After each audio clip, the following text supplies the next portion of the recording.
বাংলাদেশ জাতীয়তাবাদী দল Kashipur union BNP কর্তৃক আয়োজিত বিএনপির ভারপ্রাপ্ত চেয়ারম্যান জনাব তারেক রহমান ঘোষিত 31 দফা বাস্তবায়নে আজকে এই লিফলেট বিতরণ অনুষ্ঠানে আমাদের মাঝে উপস্থিত আছেন আপনাদের সবার সুপরিচিত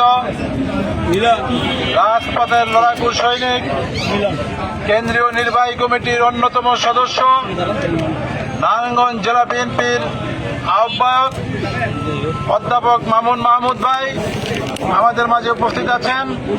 ফতুল্লাহ থানা বিএনপির অন্যতম সহসভাপতি হাজী মোহাম্মদ শহীদুল্লাহ ভাই আমাদের মাঝে উপস্থিত আছেন। ফতুল্লাহ থানা বিএনপির যুগ্ম সম্পাদক এস এম আনিসুর রহমান আমাদের মাঝে উপস্থিত আছেন। কাশীপুর ইউনিয়ন বিএনপির সহসভাপতি নুরুল ইসলাম লাবলু আমাদের মাঝে উপস্থিত আছেন। বিগত দিনে আন্দোলন সংগ্রামে কাশীপুর ইউনিয়ন বিএনপির পক্ষ থেকে যে রাজপথে সবসময় সামনের কাতারে থেকে আন্দোলন করেছিলেন আমাদের ইসলামাবাদ ছোট ভাই, কাশীপুর ইউনিয়ন বিএনপির সাধারণ সম্পাদক আরিফ মন্ডল সহ বিএনপি অঙ্গ সংগঠনের প্রিয় নেতৃবৃন্দ, আসসালামু আলাইকুম।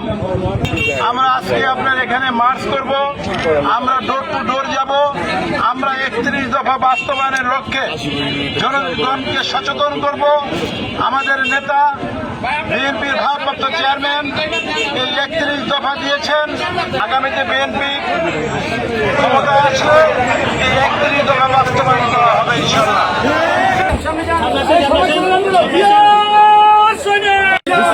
ডিস্টেন্সে থাকেন। আমরা আছি তোমার সাথে।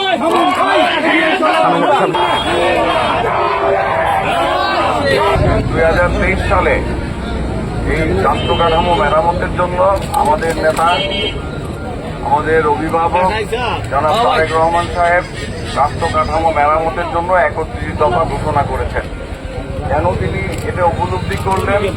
সেই সময় যে ফ্যাসিবাদী সরকার রাষ্ট্র ব্যবস্থা পরিচালনায় তারা দায়িত্ব পালন করছিল, যে ফ্যাসিবাদী রাষ্ট্র ব্যবস্থা কায়েম করেছিল এবং যে দুর্নীতি এবং দুঃশাসন প্রতিষ্ঠিত করেছিল, সেই দুর্নীতি দুঃশাসন মুক্ত আইনের শাসন এবং মানবাধিকার প্রতিষ্ঠার জন্য চেয়ারম্যান সাহেব, আমাদের ভারপ্রাপ্ত চেয়ারম্যান জনাব তারেক রহমান সাহেব উপলব্ধি করেছেন যে এই দেশকে যদি বাঁচাতে হয় তাহলে আইনের শাসন ফিরিয়ে আনতে হবে, মানবাধিকার বিচার ব্যবস্থা এবং গণতন্ত্র ফিরে আনতে হবে, গণতন্ত্র প্রতিষ্ঠিত করতে হবে, মানুষের ভোটের অধিকার প্রতিষ্ঠিত করতে হবে, বিচার প্রতিষ্ঠিত করতে হবে। আর সেই কারণেই তিনি 31 দফা ঘোষণা করে জাতির সামনে বলেছিলেন যে এই ফ্যাসিবাদকে বাংলাদেশ থেকে বিতাড়িত করতে হবে এবং আইনের শাসন প্রতিষ্ঠার জন্য জনগণের ভোটের অধিকার ফিরিয়ে দিতে পারলেই কেবল জনগণের দ্বারা নির্বাচিত যে সরকার আসবে সেই সরকার বাংলাদেশে একটি নতুন শাসন ব্যবস্থা প্রতিষ্ঠিত করবে,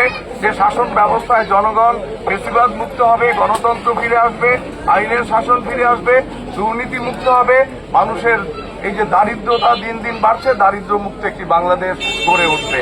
কাজেই সেই লক্ষ্য নিয়ে আমরা মানুষের দুয়ারে দুয়ারে যাচ্ছি, 31 দফা আমরা প্রচার করছি।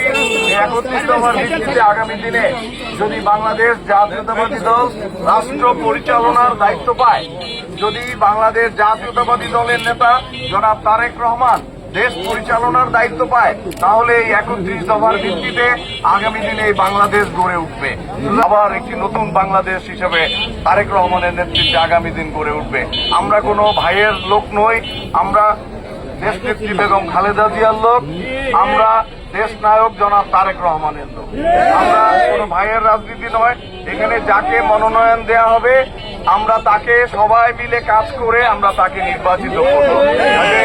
এই ভাইয়ের বিভক্ত করে দলকে বিভক্ত করার চেষ্টা করবেন না। যারা দুঃসময়ে দলের রাজনীতিতে ছিল, যারা দুঃসময়ে দলের কাজে ছিল, তাদের নেতৃত্বে এই দল পরিচালিত হবে। কোন সুবিধাবাদীদের জায়গা দলে হবে না, এটা স্পষ্টভাবে বলে দিতে চাই। কারণ সুবিধাবাদীরা আসবে আবার লুটে পুটে খাওয়ার জন্য আসবে। কাজে কোন সুবিধাবাদীদেরকে আমরা আমাদের এই দেশ সুন্দরভাবে আবার নতুন করে দেশ গঠনে আমরা কোন সুবিধাবাদীদের নিয়ে দেশ গঠন করতে চাই না।